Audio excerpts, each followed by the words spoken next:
Hello all you coin lovers out there, and welcome to the DC Coin World International Coin Channel. Today we have for you a 5-cent piece, or a nickel, from the United States of America. Let's start out with the front of the coin. So there we have him, Thomas Jefferson, and to the left of Thomas we see that it says, "In God we trust." That's a little bit better lighting, huh? In God we trust. To the right it says liberty with a star, and I don't know if you can see the star yet. Now you can see that star much better there. The year 2004, and we see this a D, or a D from the Denver Mint. If we look up, we can see his hair in very great detail in his hair. This kind of look of grim determination on his face, a little cleft in the chin, the eyes and the nose, ponytail in the hair, and down, of course, below the ponytail, in between the ear and the back of the ponytail is the D. And then way down here at the bottom we see an FS, and that stands for Felix Schlag, who was the engraver of this particular portrait of Thomas Jefferson. And this portrait is not only a famous portrait, but is a long-lasting portrait. This was on the front of the U.S. nickel, the original U.S. nickel from 1938 on, and it still carries on through the many of the modern nickels. If we flip it over on its edge, we see that it has a smooth edge, and we get to the back and we see why this is a collectible coin. And it is, the top of it says United States of America. Here it says E Pluribus Unum right underneath it.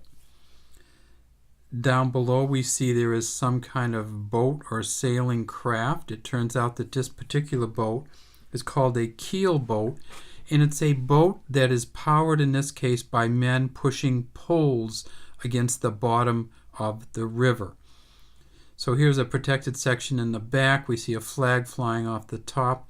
We see what I believe is the United States flag flying off the back. We see the river here, and below it we see Lewis and Clark, it says, in 5 cents. So this nickel was actually called the Westward Journey nickel. It's a 2004 nickel, and the back of the nickel, if we can find that again, has a different engraver, and the back of the nickel was engraved by A. Maletsky. And how can we tell? Well, if we blow it way up, and it's hard to really see, but right here in the back, that's not a rock. We do see some clouds, we do see some water, we do see something back here, maybe the trail of the boat as it goes through.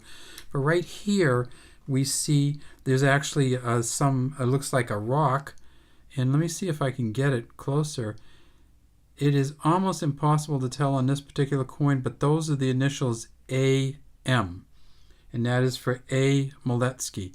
So that's actually the engraver's initials, which he or she cleverly put right below the back of the boat and made it look like a rock. It took me a while to find those initials, and I knew they were on the coin because Numista said they were, and I looked and looked and looked, and finally I said, that's got to be it right there. You can see the men going. You can see the officer in front. I don't know if he's waving them on. Hopefully what he's doing is looking for rocks and saying go left or go right. The wind is blowing the sails full. This particular coin was made from 3 different mints. The proof coins were made in Sacramento, and there would be an S here. There were about 3 million of those made. The coins without the date, the mint mark, would be the Philadelphia one. So the date would come down and just be a blank here, no D. And of course the D is from the Denver Mint. Well, the ones with the Denver Mint, 345 million of those were made. Even so, in very fine condition, this coin is worth 50 to 60 cents US. An extra fine, it's worth almost $1.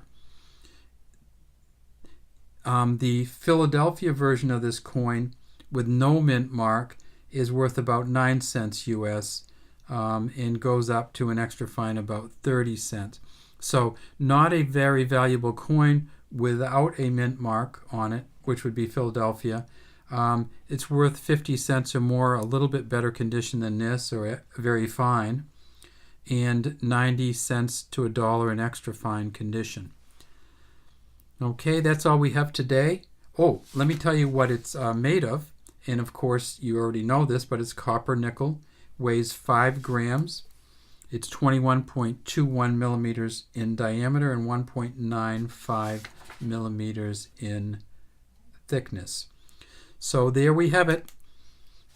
The Westward Journey 2004 nickel, where Lewis and Clark went from the Missouri River to the Pacific between 1804 and 2006. Have a great day from the DC Coin World International Coin Channel.